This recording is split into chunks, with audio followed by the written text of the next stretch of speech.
Rakit PC dengan CPU budget dengan GPU mantap, let's go!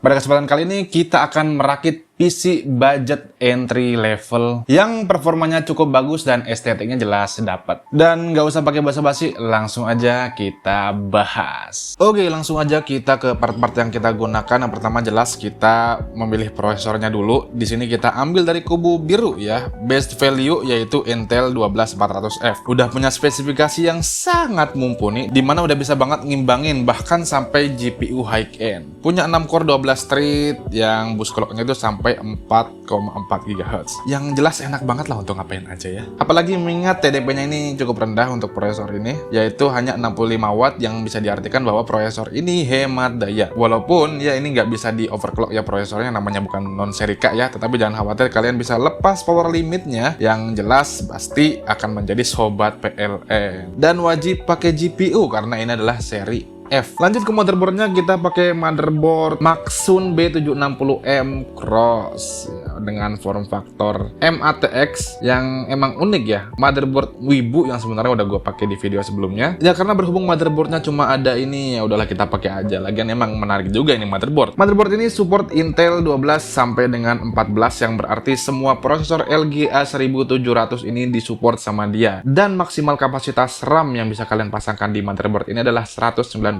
GB ya. Siapa juga yang mau masang itu untuk PC entry level ya. Dan dia juga support speed clocknya sampai dengan 7600 MHz. Lalu di sisi PCIe nya juga dia sudah mendukung PCIe Gen 5 untuk GPU-nya. Untuk berhubungan nirkabel dia udah ada Bluetooth dan Wi-Fi-nya, jadi enak lah buat ngapa-ngapain, nggak usah pakai dongle-donggelan lagi. Dan USB-nya juga support USB 3.2 Gen 2 ya, untuk ada tip E dan juga Type C-nya juga ada. Dan expansion-nya juga cukup banyak, kalian bisa tambahkan 4 SATA dan 3 NVMe Gen 4. Nah lanjut, kita sekarang ngomong ke RAM-nya. Kita pakai RAM yang kebut punya dari tim grup T-Force ya. Kapasitasnya cukup besar, 32 GB, yang bisa di XMP berjalan di 6000 MHz.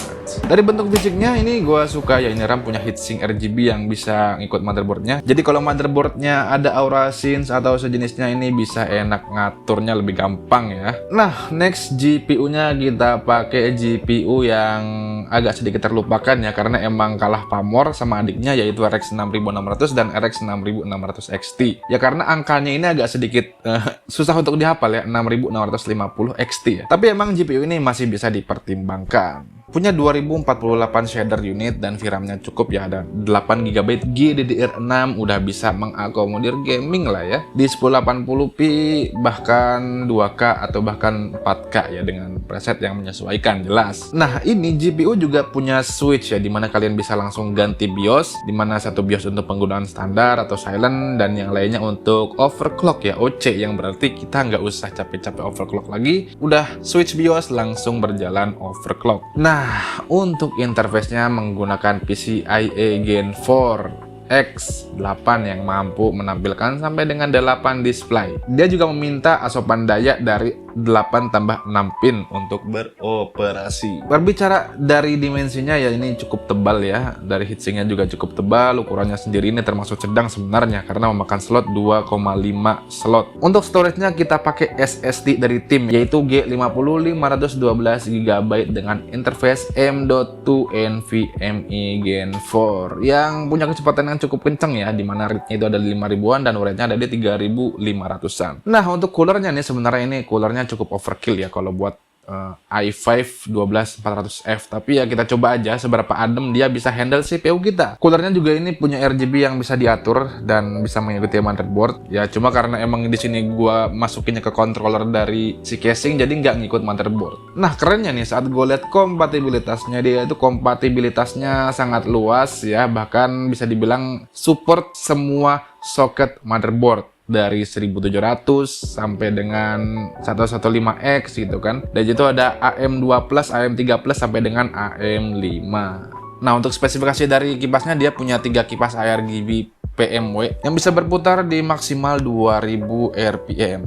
Dan setelah kita coba-coba, suara yang dihasilkan yang cukup silent dan mampu menjaga suhu CPU tetap adem. Di pumpnya juga ada infinity mirrornya yang bisa sense RGB juga pakai PWM. Selanjutnya PSU-nya kita pakai GameX GX 85080 Plus Gold ya, text power supply, dimana ini harusnya bisa menghandle gabungan CPU dan GPU kita. Ya walaupun awalnya gue agak skeptis, tapi bolehlah kita coba ya, kita berikan kesempatan. Dan kabel dari power supply ini adalah kabel modular, jadi manajemennya lebih mudah ya. Manajemen kabel. Punya kapasitas 850 watt dan sudah 80 plus gold. Wow, yang setelah gua cek di website 80 plusnya emang udah terdaftar ya, jadi harusnya lebih aman. Dan pengamanan juga sudah cukup lengkap, ada OTP, OCP, OVP, UVP, dan OPP. Range voltasenya juga cukup luas ya, cukup panjang dari 100 sampai dengan 240 volt, yang harusnya lebih tenang ya bagi kalian yang tinggal di tempat yang listriknya naik turun. Nah, case-nya di sini kita menggunakan GameX Hype-M Premium, yang dimana ini adalah casing dual chamber MATX ya, sudah include 3 fan case. Yang awalnya gue lihat ya kayaknya biasa aja ya, ternyata pas gue lihat itu fan-nya ada infinity mirror-nya ya, jadi unik ya. Material casingnya ini memakai baja SPCC dan di depan ada tempered glass yang dibengkokkan, di curving, dan di sampingnya juga tempered glass. Dan di belakangnya ini luas, jadi kabel manajemennya agak lebih mudah ya, walaupun sebenarnya gue juga kabel manajemennya nggak bagus-bagus amat ya, oke lah. Ekspansi yang disediakan itu juga lumayan, dimana bisa pasang sampai 2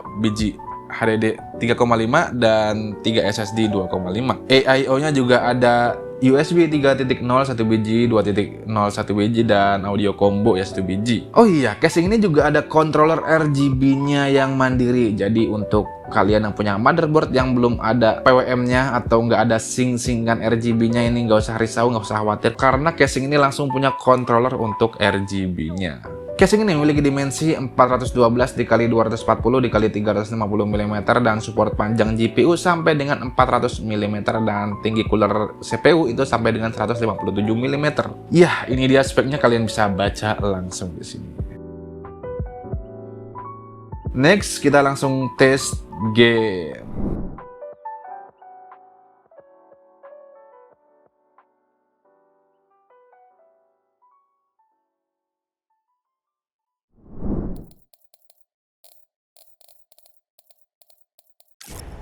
Clear. Corpse detected. Please transport corpse to incinerator. Sam, this is Die Hardman. Dead men explained how to use the cuffs, right? Use them to check the location of the incinerator.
Careful there. Hey, careful now.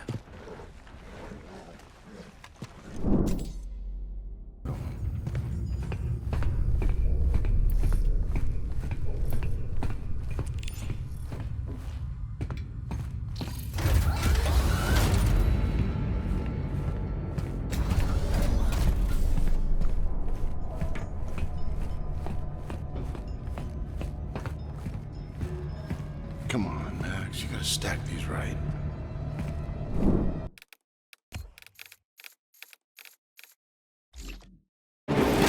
Lieutenant, the orbital guns are functional, but the targeting system is jammed. It needs to be reset manually. Understood.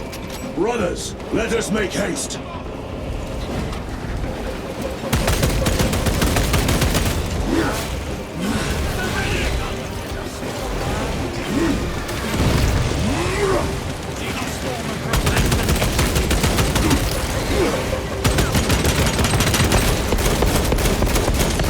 Reloading weapon.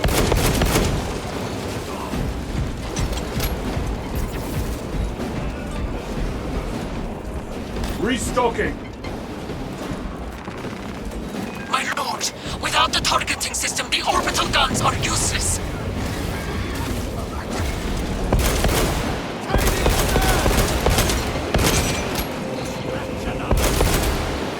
Reload.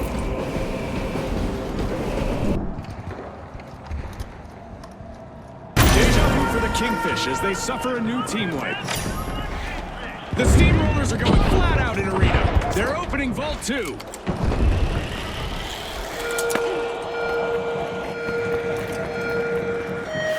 Our state-of-the-art laser is now active and will punish any contestants who are standing still. Chop chop! The Steamrollers swooped up a cash box.